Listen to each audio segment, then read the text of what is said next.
Dan, we're getting deep into the baseball season, and there was a discussion on the game last night about the unwritten rules of baseball.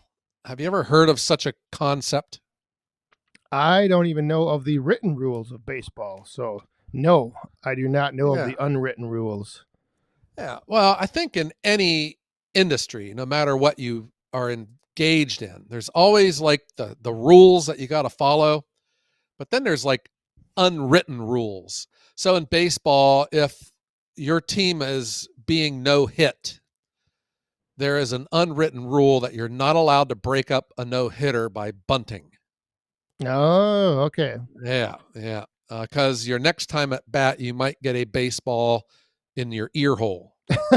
Upside the head. Yeah. Yeah. Also, like if you hit a home run, there's an unwritten rule that you're not allowed to showboat. You're not allowed to flip your bat and run real slow around the bases.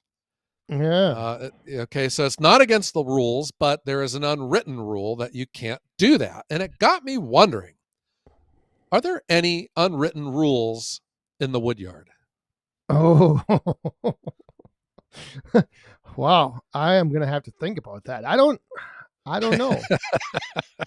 Like what would an unwritten rule in your woodyard would be? Don't sit in your couch. Yes. Yeah. Yeah. Don't sit on your couch. Yeah. Well, I guess who would be around to witness what's happening in the woodyard? That's one thing. Yeah. I don't know. Do I have any unwritten rules at mine? I don't know if I do. Probably, it would be a written rule. Don't leave the wood laying on the ground. Don't let it touch that's a the written ground. rule. Yeah, an unwritten rule. I have an unwritten rule now, come to think of it. But maybe it's more of a pet peeve. I got a comment on a video the other day over my my processor. They were talking about the chain, but they asked me, how often do I sharpen the blade? Oh, And yes. I've gotten that. I don't know why that rubs me the wrong way, but man, it just makes me sick to my stomach when a person refers to the chain as the blade. If you're running your chainsaw, they'll go, how long is the blade on that chainsaw? Oh my gosh. Well, did they say don't call it a blade? Saw, or maybe they were talking about your wedge, the blade on the wedge. No. Oh. No, they were talking about my saw. Yeah, I know. I get asked that as well. And I never know. People say when they call it the blade, I just say into my head, blade. Gosh. Gosh. Oh yeah. So I don't know. Are there unwritten rules in Firewood? Well, I think one thing that's always thrown around out there is like, don't touch the wood as little as possible. Oh, God. That seems like to be a big, I guess not really a rule, but it's always like this common theme that you always hear is like, the more you touch the wood, you're just whatever trying to get me. You're just trying to get me going. Oh, here today. Yes, I am. Yeah. Well, how about like, I don't know, if a stranger comes into your wood yard and they pick up your saw and then they just start fiddling around with it. Yeah, no. That's an unwritten rule. You never mess with, it's like you never mess with a person's French fries. Right. And you don't pick up their saw without permission. Correct. Or even more important, never refuel someone's saw. Always, always let the owner of the saw refuel it. That's I never. Yeah. I'm a believer in that because. Oh my gosh! Yeah. Just to make sure. Yeah. Yeah. Never pour your fuel in someone else's saw. No, heavens no. Yeah. No. That's violation of Rule 17B.3 of the Wood Hounds Handbook. Yeah. Well, I think another unwritten rule is, I don't know, don't faint during firewood production in the summertime. Yes, don't work in the heat. Yeah, that is a written rule at my wood yard, because I'm saying that because we're just experienced Memorial Day weekend, which means that's the unofficial kickoff to the summer season for firewood. Yeah, right. And that brings a whole new host of challenges and opportunities. Yes, a lot of people, though, I think, look at summer and firewood as like the off season. Like now is like the off season. But there are a few of us, even the hobbyists, who still make firewood in the summer. As do I. That is, I never cease to amaze me on how forgetful I am with, I just think I'm going to be productive all year round. But man, when that heat of summer comes in, I'm the opposite of productive. I am not productive. I'm the same way. I will, and it's not like I have stuff to do. I want to do it, but the motivation is lacking. Yeah. Unless it's the morning or evening. Like middle of the day, forget about it. And that's what I do. I work in the mornings, I take the afternoon off, and then I work in the evenings. It's just too hot. Now, it's not that way now. In fact, it is chilly out. We've been using space heaters in the house because it's been getting so cold at night. And we've been bringing our tomato. We haven't even put our tomato plants in the ground yet because it's just too cold, man. So we have had a cool, wet spring. Some of us have been wetter than others, unfortunately. And but I feel pressure. I'm behind. I got to get my production up. I got to get a lot of wood in. I want to bring it back to my house now, but I can't because the ground's too soft. But man, the temperature's good, even though we're now officially into the summer, post Memorial Day. But ground's still too soft. Yeah, I think maybe that's another unwritten rule, is that you never are ahead on firewood. And if you think you get ahead, the minute you think you're ahead, you're not. You're behind. Yeah, you get hit with a flood and you lose 1/3 of your inventory.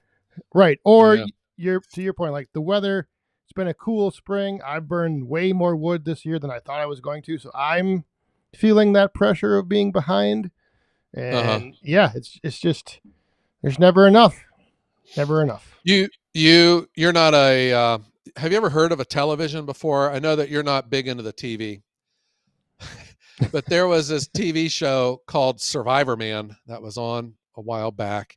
And this guy would go out in the woods with his cameras and film himself surviving. And he had a rule that whenever you feel your firewood pile is big enough, make it 5 times bigger. Yes. Yep. I know the show. I know that saying as well. I've heard him actually. I think I may have actually seen that episode. Yeah. It's like when you think you have enough firewood, you're 1/5 the way there. Isn't that the case? Oh, wow.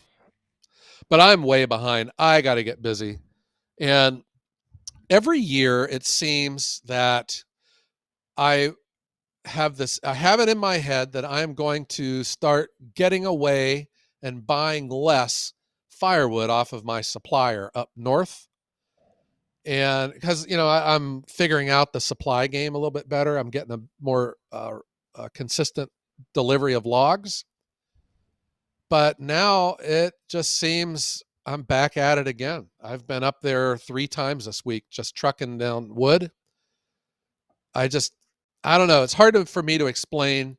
I don't have it written on paper. I just have this alarm clock in my veins, and it goes off, and I can just tell when I'm going to have trouble come fall because my supply is not going to be strong enough.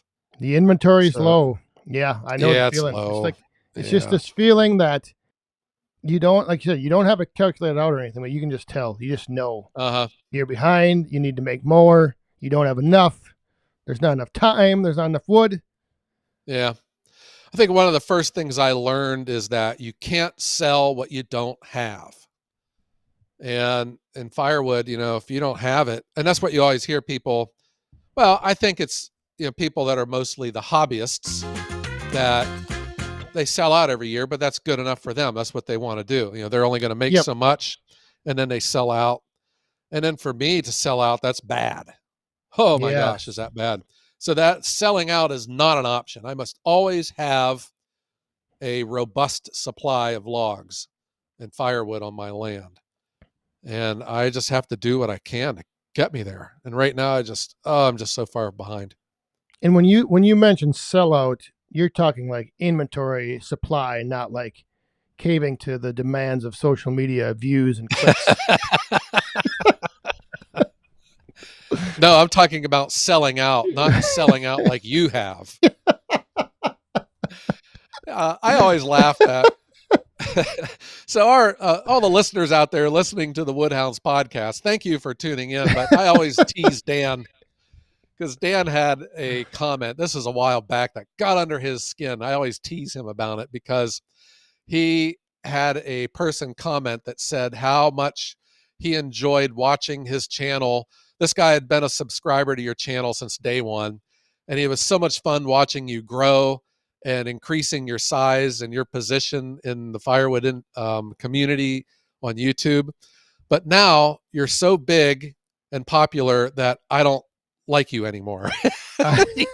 So he unfollowed Dan, and Dan was like saying, well, what do I got to do here? He was rooting for me to get big, and now I'm big, and now he doesn't like me anymore. Yeah. And there's been multiple instances of that. But yeah, like any time I would try to like sell any of my merch or do a video and mention like something, on my website, I mean, I was selling out. Yep. Yes. Oh boy. So anyway, but speaking of selling out, Dan, yeah. Are you capable of selling out of mini firewood? Is that possible? Potentially. Last year I did run very close to having no inventory ready to go. But now I've kind of taken the steps to ensure that I'm far enough ahead and that I have enough heat treated and ready to go. That I mean, it would take a pretty big run from orders coming in to get me to that point. But I think I'm good on that. Well, let me ask you this. Let's pretend that you have zero firewood for sale, your mini firewood. How long, and you have the logs to process to make mini firewood with your Kindlet 10,000. All right. How long would it take for that wood that you would process today to be in a condition that you could ship it out and sell it? 3 to 5 days to get it. Well, it wouldn't be fully seasoned, however. I would say 7 to 10 days to get like how's it? But heat treating doesn't season it though, does it? Or does Well, no, but I could heat treat it longer and technically kiln dry it halfway, and then those small splits do dry pretty quick. So, for instance, I've taken wood and I've put it through the heat treatment, and then I put it in front of a couple fans for like 2 days, and it was dry. It was ready to go. Wow. Have you ever like left it laying out on the driveway or something like that, to let it cook in the sun? No. No. Haven't tried that yet. Well, with my barbecue chips that I make, I do it strategically when I know there's going to be some big sun, and I'll spread it out into my dump trailer because, that thing cooks, man, in the sun. Yep. Yeah, and it really, really cooks it out and dries it up pretty quick. Yeah, I've done, actually, I should take that back. I did lay some out on a big tarp in the full sun, but I only had like 2 days, and then it was going to chance of rain, so I had to cover it up. And that does, like, if you make a thin layer and you have decent sun and some airflow, some wind, a breeze, the small stuff dries pretty quick. So 7 days, you're saying about a week for it to actually to be produced, dry, and that you can sell it. So that's not, I don't have a kiln. I always wonder what would have happened if I did have a kiln, but if I had one, it would have probably floated away in this flood that I had because they look pretty buoyant. Yeah.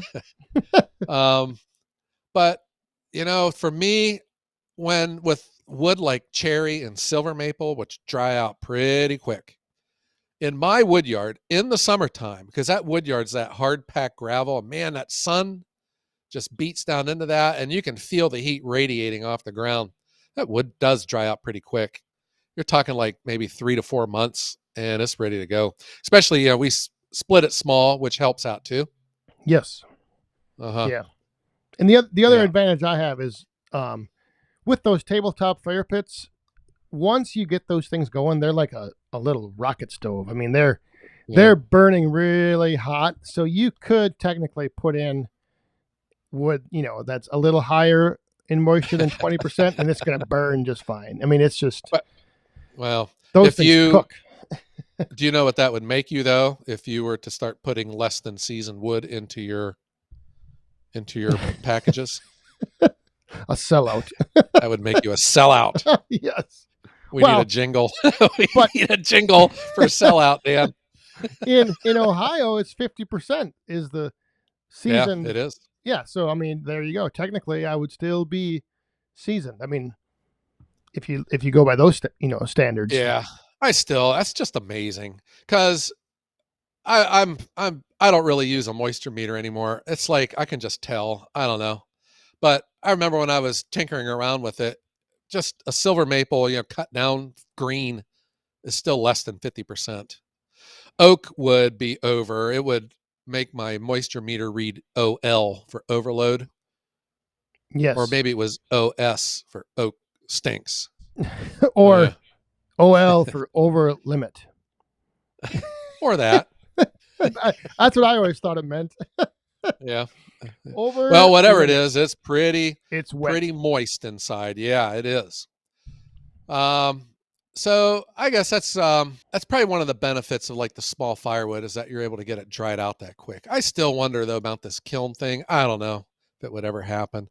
It just seems to me you just get ahead of the game and just keep replenishing what you sell and just keep it going and account for growth. But always been my limiting factor has been my supply. My supply can't keep up, and that's why I've always still been purchasing firewood already made. Yeah, I think with a large, like a medium to larger operation, I think the kiln comes in where you don't have to worry about that inventory, the space to store your inventory. You can take, 4 cords, put it in the container kiln, and in a week send it out, and you're not storing the wood. It would also open up Pennsylvania to me, where I am technically breaking the law if I were to take firewood across state lines. Oh, yeah. And I'm strict about that. I get a lot of calls from Pennsylvania, and I just tell them I can't. I think if I were a hobbyist, I wouldn't, it'd probably be less of a risk to throw it in your truck and take it. But in my case, it's my livelihood, so I got to protect that. I got my name and my number on the side of my truck with Ohio license plates. And, you got to drive through a lot of the state parks as soon as you get into PA. And I'm sure there's a lot of game wardens that might be sensitive to that. I don't know. But it's just too much of a risk, and I don't do it. Is that Ohio law preventing you from going out, or Pennsylvania from coming in? That would be Pennsylvania, but Ohio has the same laws too. Because I always heard Pennsylvania had very limited laws and restrictions. No, Pennsylvania's pretty strict. Really? Yeah. Huh. Yeah. I thought it was I thought it was just Ohio. Because I thought people from Pennsylvania can bring it into Ohio. No problem. No, Oh, maybe I'm thinking of something else. Maybe that's, and I don't know. In Ohio, where, I think every state's like that. That's where that don'tmovefirewood.org website, who we had Laurel from that organization on here talking about, don't move firewood and invasive species. Ohio has or is that intra within the state of Ohio, one of those, there's like quarantines by county. Yeah. Yeah. So maybe that's what I'm thinking of, is that within, because like within Wisconsin, it's pretty much you can go anywhere, but you can't go across to Minnesota. So I don't know. Yeah. Yeah, I don't know. Well, it's knowable. I just don't know what it is. Right. And the reason I don't know it is because I haven't had to deal with it because I just don't deliver into PA. Yep. Yeah. Yeah. Yeah, but the summer's coming upon us. Dan, what else is going on this summer? Are there like any shows or shindigs going on? There is the Midwest Firewood Frenzy at Wolf Ridge, June 21st, I think it is. Oh wow. All right. And I believe the weekend after that is the Fellowship at the Furnace out in Maryland. Maryland. And then it would be Boonville after that. August. Boonville. That's in August. Wow. Yeah. The heat of August. You were there last year or the year before? 2 years ago. It rained. Every day. Was it hot? A lot. Oh, wow. Like multiple cars stuck in the parking field where they had, parking, and just sloppy mud. Oh, gosh. It was something. Every show that I've seen this year has been wet and muddy. Yeah. But I will point out, you don't see anyone complaining. You don't see anyone griping. So my best friend and his family, his extended, were helping me with the parking and with the front gate at the expo. And, they don't have any, I don't know what the right word is, interest or any knowledge of the Wood Hound community or the Firewood culture. And they both independently said that they couldn't get over how nice everyone was, and they did not hear a single person complaining about the rain. It was just like, it's just another day. Yeah, it's just, what can you do? Yeah, I think there is a hearty culture about firewooders. I mean, you never hear me complaining about the weather. Yeah, I was just going to say, obviously those people didn't talk to you the whole weekend. Because if they would have, they definitely would have heard some complaining about the rain. Yeah. Well, I didn't let it bother me, though. I just figure, whenever I picked the date, I remember even telling you this. I was like, Dan, it doesn't matter. It's going to rain. Yeah, it's so going to rain. Why worry about it? Yep. Yeah, there's nothing you can do about it. What we did, though, is try to mitigate the rain by moving the parking lot and, this and that. But no one got stuck, though. We were mostly on pavement. Yeah, worked out. It all worked out. Yeah. One way or the other, it always does. So we got the heat of summer coming up and leading into the fall selling season. We'll see what the weather does. It's we're in the 50s and 60s all week here. It's been chilly. And that's the ironic thing, is that May has been fairly cool, which would be perfect firewood making weather, but yet I've just been like falling further behind, it seems. So I got to get cracking. I got to get going. Yeah. I don't ever see me I saw some of these videos where people made like 30 cords in one day. Oh my gosh. Yeah, that would just be physically impossible for that to happen down here at my yard. There's no way. I would get distracted midway through it. I would forget what I was even doing. Somehow I can actually see that. Yeah. Yeah. Unintentionally and intentionally being distracted. Yeah, and I would have to hire someone to sharpen my blade. Yes. During the day too. Change the blade. How often you change the blade? How long's the blade on your chainsaw? It's like, oh gosh. Blade. Oh yeah. Yeah. Well, Dan, how about let's thank everyone for tuning in to the Wood Hounds podcast. And if they need to be reminded, we are the #1 firewood podcast in the world. Yes, we are. And if you, listening out there, have any unwritten rules in your wood yard, send us an email at thewoodhounds@gmail.com, because we'd like to hear them. Yeah. Well, here's an unwritten rule of the Wood Hounds podcast is that we need to strike up the band. Yes. Struck. Yeah. All right. Well, Dan, how about let's go out and take on this brutally chilly summer. Let's go try to get some split done. Yeah, here for us in Northeast Ohio. You can, while you're being a sellout up there in Wisconsin, you can keep an Afghan on your lap while you're sitting on your couch. There you go. And while you're sitting on your couch listening to the podcast, just remember, each week on your favorite streaming service at 5 a.m. Wednesday morning. The Wood Hounds. Come on. There you go. All right. Well, Dan, how about let's tell everyone out there to don't be a sellout. And sharpen your blade. Oh, gosh. And have a great day.